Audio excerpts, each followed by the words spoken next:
So a ketogenic diet, ketosis in general, the presence of ketones, do not equate to fat loss. Let's put this into context now.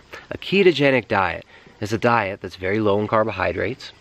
Is a diet where you restrict carbohydrates and your body begins to break down and use fatty acids as fuel. Your liver will turn those fatty acids into ketones, which can feed much of the brain and the heart and many other vital organs. And when you're better adapted to the process, your muscle tissues will start oxidizing fatty acids directly. Now, in the context of a ketogenic diet, the presence of ketones do not mean you're burning more body fat. Just because you're in ketosis doesn't mean you're going to lose weight. Now, we've talked about context a lot on this channel, and it's all about context, as we say here.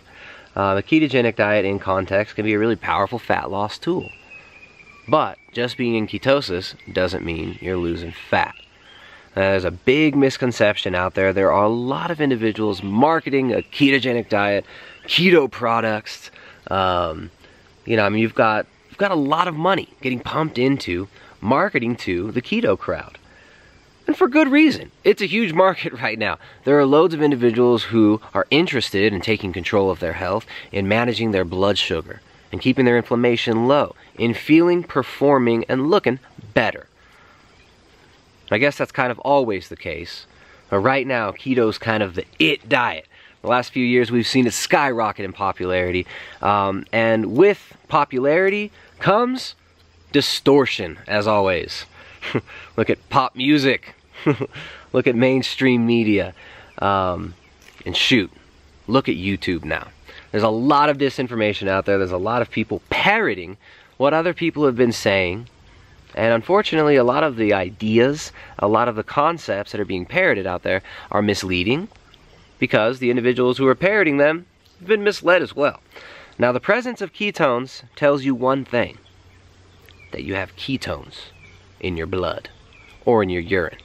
Now, when people are testing these urine strips, as I've said before, it is a dang waste of time. In the beginning of a ketogenic diet, you will be wasting and pissing out loads of ketones. You can take these little strips that you buy from the pharmaceutical companies, making billions and billions of dollars off of these things on individuals who have no idea the context that they're really measuring these ketones within. We can buy these strips, and within a day or two of restricting carbohydrates, we'll see purple color on the pea strips. Now, what does that purple color mean? That purple color doesn't mean you're burning body fat. That purple color doesn't mean that you're successful in your diet and that everything is good and that balance is achieved in the universe. The purple color doesn't mean that you have elevated ketones or midichlorians in your blood. It simply means that you've got ketones in your piss. So congratulations, you peed on your fingers, they now smell like piss, and you've got ketones in your pee. The fact that ketones are in your pee doesn't mean you're using them well. Doesn't mean that you have the mitochondria available to actually process those ketones, and definitely doesn't mean that you're burning body fat. It just means that your body doesn't know what to do with those ketones, probably. Now, elevated blood ketones will mean that you're in ketosis. Anything above 0.5 millimolars on beta-hydroxybutyrate readings on your blood ketone meter means you're in ketosis. But it also doesn't mean that you're burning body fat. You can elevate those ketones through taking expensive, overpriced, low-quality, mass-produced ketone products. $5 a dose, and you could be in ketosis within 1 hour. And those ketone products might suppress your appetite a little bit. They might make you feel a little bit nauseous and run to the toilet as well. But those ketone products are basically like putting calories in your body. You're taking exogenous ketones, you're taking an exogenous source of energy. I look at these ketone products kind of like these runner's gels. Yes, it's rapidly absorbed, quick burning energy, but you're not burning body fat when you're burning exogenous ketones. And you can also elevate your blood ketones through eating a lot of MCT or coconut oil or a lot of fats. And this can elevate your blood ketones, but what does that mean? That you're going to lose weight? No, If you're eating excessive amounts of dietary fat, if we're eating excessive amounts of any calories, our body will not tap into our reserve stores. You don't switch your dirt bike over to the reserve tank if your fuel tank is full.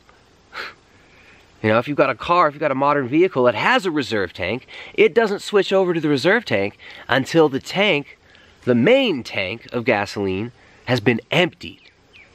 Our bodies are very intelligently designed machines that function with biorhythms that are in sync with our environment, with environmental flux, and there are many things that control metabolism beyond just energy intake. But energy balance does matter on a ketogenic diet. As of course, hormones play a huge part in how we use that energy and what type of energy and fuel source our body desires, right? If you're eating a very high carbohydrate, high sugar, inflammatory diet, your body's not going to use those sugars as well. The hormonal situation will promote fat gain, etc. If you're not getting good sleep, if you're in an artificially lit environment, under artificial light all the time, you can have elevated cortisol levels, especially if you're like a shift worker and you're under these types of lights at night.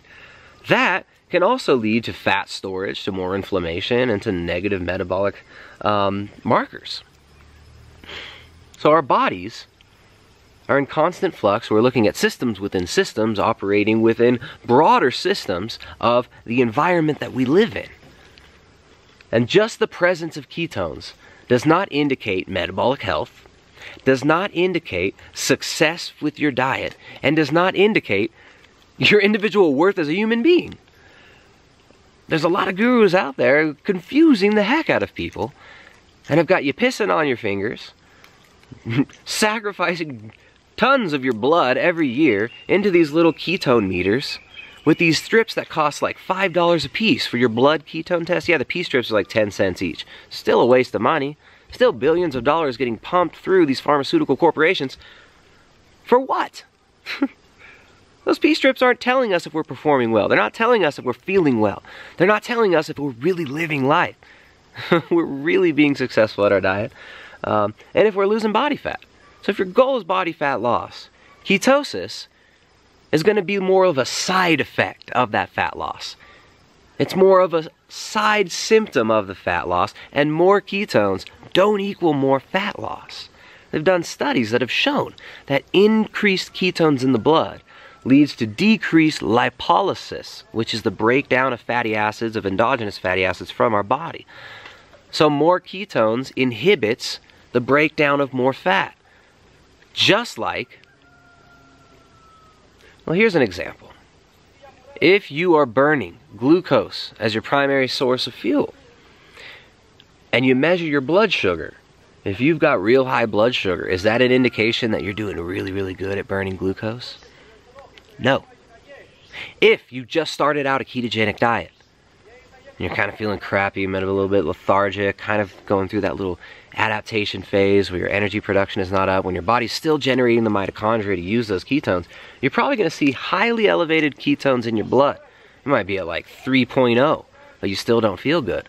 Then 6 months down the line, after you're doing keto for a long time, you might see that you're consistently at like 1.1, 1.5, and you feel better, you're generating more energy throughout the day, you have more cognitive clarity, you have better emotional, mental, physical stamina and balance, and you feel better. Now what's going on here? You've got less ketones, you're better adapted to the diet, you've got more mitochondria to actually process those ketones, meaning your blood isn't just getting flooded with these ketones all the time, and you're not peeing them out every time you go to the bathroom. And hopefully you're not peeing all over your fingers over and over again, wasting 10 cents every time on these pee strips. So the pee strips, the blood strips, these do indicate something. They indicate the presence of ketones.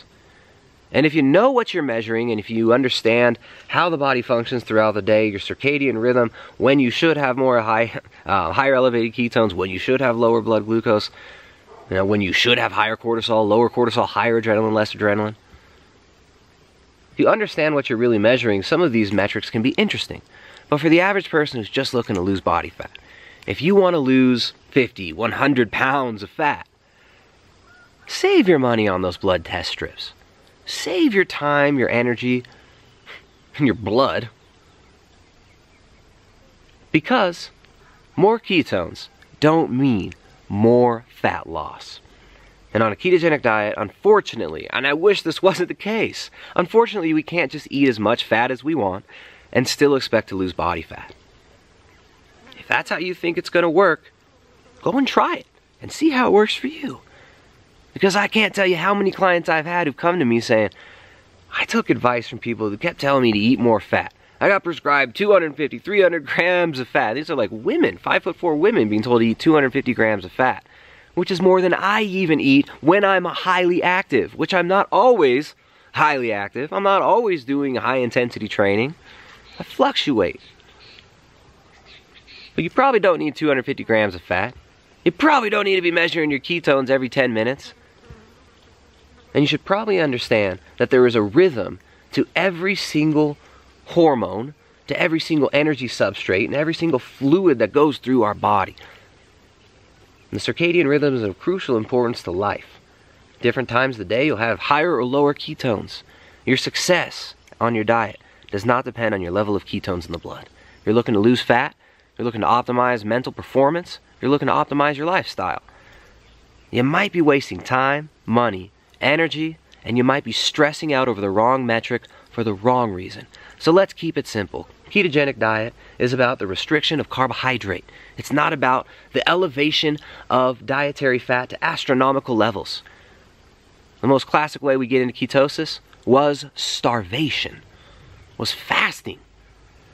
And the real benefits of ketosis, those deep benefits of ketosis, don't come from burning a bunch of dietary fat. The real benefits of ketosis come from lowering our body fat levels, from improving our metabolic health, from giving ourselves metabolic flexibility, from generating more mitochondria, the powerhouses of the cell, and from reducing inflammation. And higher ketones doesn't mean more results. And higher ketones doesn't mean that your self-worth is going to be higher. You know, I mean, people are equating high ketones with success in life. And I'm sorry, but that's just not how it works. We got to keep it in context. It's all about the context. So yeah. If you're interested in more, you should check out primaledgehealth.com. You got to check out my wife's cookbook, the Ketogenic Edge Cookbook, a training manual for low carbohydrate, ketogenic, and paleo cuisine. It is a training manual. It's not just a list of recipes. This is a training manual to help you adapt to ketosis through learning how to prepare nutrient-dense keto foods in your kitchen. Because let's be honest, most of us, especially men out there, single individuals, like college students, and most adults don't know how to prepare food for ourselves. It takes practice, it takes some time, and it takes some direction. So check out the Ketogenic Edge Cookbook if you're looking to master your keto kitchen and understand the basics of keto food prep. Because it's really not that hard, it's really not that complicated, and it can be so delicious, so fulfilling, and an awesome experience to actually learn how to nourish ourselves, to provide nutrient-dense food for ourselves, and to always have staple meals that we can go to in a pinch. Because it's about reformatting our habits. It's about what we do when we're under that stress of, oh, suddenly I'm hungry, I only have a little bit of time, and I don't know what to eat. We want to format that habit so that we know what to reach for. You know, I've got certain staples that I can make at any time of the day. I've got bulk foods that we prepare in our home that we have on hand, so that we don't have to think about these things all the time and overcomplicate it. So keep it simple. Ketosis is about carbohydrate restriction, not dietary fat elevation.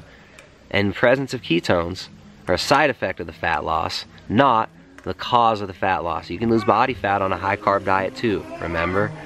Look at all these skinny ass vegans withering away out there. Preaching to their choir. So yeah, check out primaledgehealth.com. You can find the Ketogenic Edge Cookbook there. It is a training manual for low carbohydrate, ketogenic, and paleo cuisine. You're not going to find it on Amazon. You're not going to find it anywhere else except primaledgehealth.com. Keep it in context. Keep it simple. Let's stop overcomplicating it. And let's go live life. So get outside, get in the sunshine, get in some natural light. Get off the computer and the social media. Stop arguing with people about nonsense on social media. Talk to your neighbors. Live your life. Turn off the dang TV. And tune into reality. I'll see you guys next time. Check out primaledgehealth.com. Whoa. We're coming in, coming in, coming in.